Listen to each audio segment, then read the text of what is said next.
You've probably felt this feeling where you just feel like nothing is fun anymore. If you're anything like me, you've got hobbies and stuff that you like, but sometimes you get into this weird place where it just feels like nothing is actually any fun. I think we need to understand that there is no human being in history that has lived with as much input and information as we have. I mean, seriously, think about it. The fact that you have the entire world's knowledge in your pocket, not only that, you also have all of the world's troubles at your fingertips, and you can see every, terrible disaster, all that stuff that's going on in the world. Humanity wasn't meant to live like this, and eventually, with all those different flickering pixels and things like that, it really does work its way into our psyche, and it really messes with our heads, which is why I think most people really do need a digital detox. Now, I'll be honest, I would love for us to be able to live out this 90s Amish life where we could just go and live, with all the great technology of the 90s and, not have smartphones and all that kind of stuff, but that's not the world we live in. You need to be able to figure out how to have a digital detox in a way that's conducive to real life today. So I think some of the first things we need to see is that taking a regular break from technology is one of the best things you can do. The way I kind of look at it is you should take about an hour a day to have nothing on. A lot of people will do their morning pages, at that time in the morning. Take an hour of your day. Make sure that you don't have all these inputs happening. Limit what you hear. Limit the amount that you're on YouTube and all that kind of stuff. Do that every day. Then I say do once a week. It's kind of a Sabbath idea. Take one day a week where you really do tuck away all of your technology and you just try not to focus on it. Focus on your family. I would say focus on your relationship with God. But do something one day a week where you're getting out of these regular rhythms. The issue is when you're in kind of a constant flow of everything in the digital life, it just bombards your senses and bombards your mind. And it's hard to get back into what it means to be a real human being on this earth when we're constantly... It gives us the ability to be somewhere else mentally all the time. We're never embodied in the moment where we're at. And so taking one day a week to just kind of reset ourselves and remind ourselves that there's more than what you see on the internet. Most people that freak out over news and stuff, it's wow, if you just turned your device off and you just went outside, is life as bad as news outlets are making you, feel? The reality is the 24-hour news cycle, it should be illegal. They have to make things seem horrible and catastrophize everything just so they can sell ad space. And so you need to have a day a week where you're away from it. And then I would say you have a week, a quarter where you're just kind of maybe don't get completely off of your devices, but have a week and a quarter where you really do hey, I'm fasting from all social media, including YouTube. A lot of us will have YouTube on that list, and I'm a YouTuber. I understand, I want you to watch these videos too, but I think it's so helpful for people to just take a week to fast YouTube, because one of the things we don't realize we do is when you're constantly filling your head with other people's ideas, you don't really have any opinions that are your own. You don't really learn how to think for yourself. You might find a question or have a question, you instantly go to YouTube to try to fix that thing without trying to figure it out on your own. And so you kind of just become like a shadow of what a human being should be, instead of this full-fledged thinker who can think well, live well, and you actually have formed your own opinions. Hey, real quick, I wanted to thank today's sponsor, Brilliant. They are the first sponsor on this channel. Brilliant helps you become a better thinker and a problem solver with thousands of visually engaging interactive lessons in different things like science, programming, math, analytics, and AI. Now here's the thing, Brilliant is a better way to learn because it's hands-on problem solving. So it's not just memorizing a bunch of information, it's actually doing activities to get better at what you're trying to learn. Now if you're like me and you do doom scroll a lot, one of the best things you can do is get a daily learning habit that will get you out of that kind of consumption and into producing something useful. Now, one of the ways you can do that is because they've made it so convenient by having phone apps, iPad apps, and you can do this on your computer. So for me, one of the things that I was really interested in was learning how to program. That's something I always wanted to do my whole life,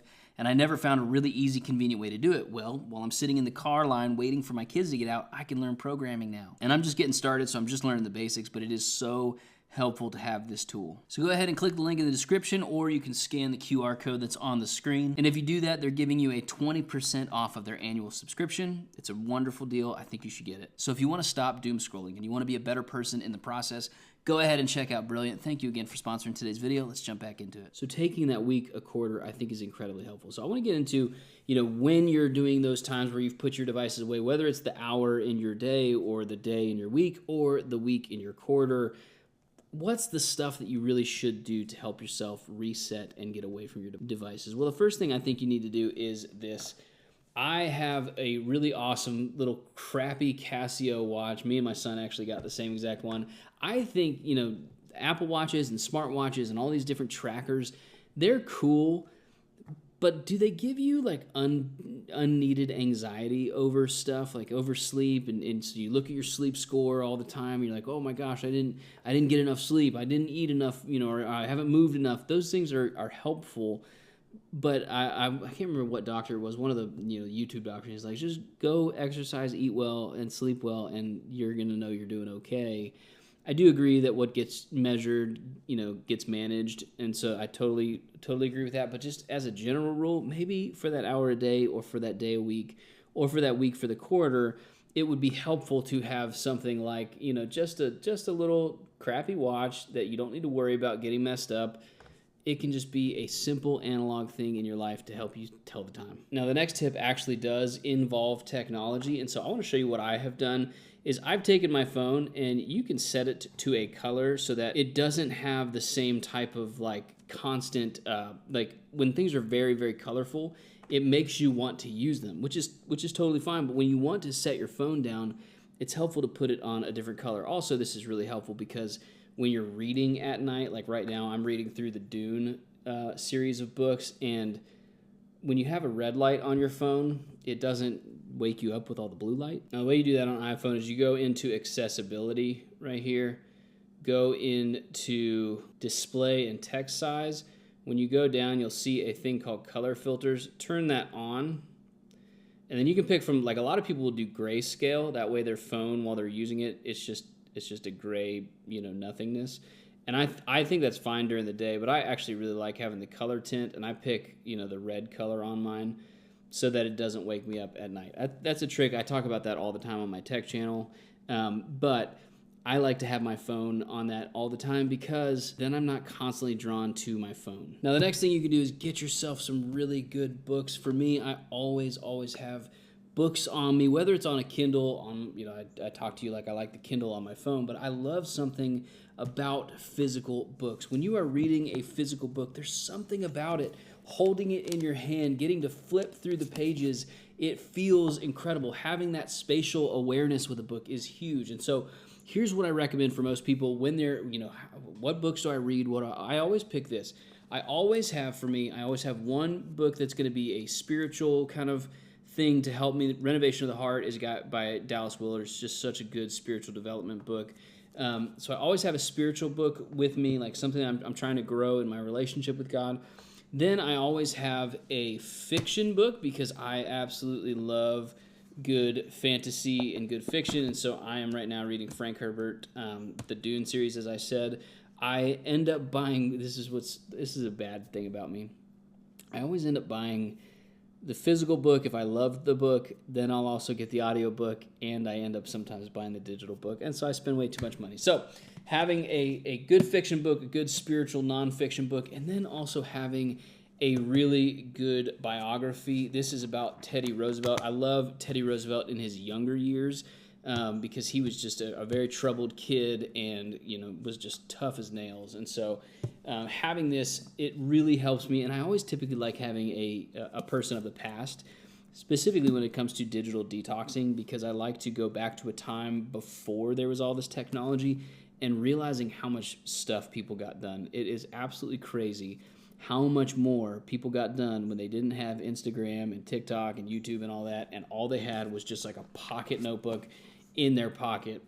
It's awesome. And then the final thing I think you need to do is have yourself 2 different kinds of notebooks. Get a journal, something that you can long form write. A lot of people do morning pages, as I said. during those times, morning pages are really helpful because it just kind of clears all your brain out, and you just flow a thought, free write everything out. I've actually had the devices called the Free Write. I had the Hemming Write. That was super fun to use. And then the Traveler was awesome. Free writing is really helpful because it just gets all the stuff out. And then you need yourself a good pocket notebook. This is for all your lists and all your like random quotes and thoughts. And it's just something to have on you that you can write down anything without having to pull your phone out and get back into your notes app. And so I think you need a digital detox. Digital detoxing is an absolute must these days, and I feel like you will get so much more clarity.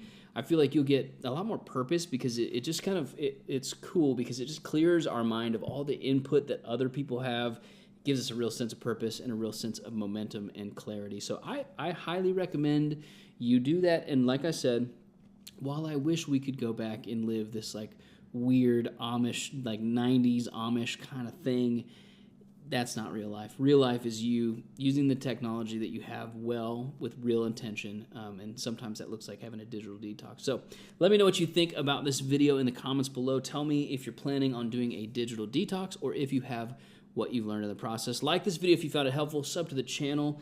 We are on our way to being monetized. That's pretty cool. All right, I'll talk to you guys later. See ya.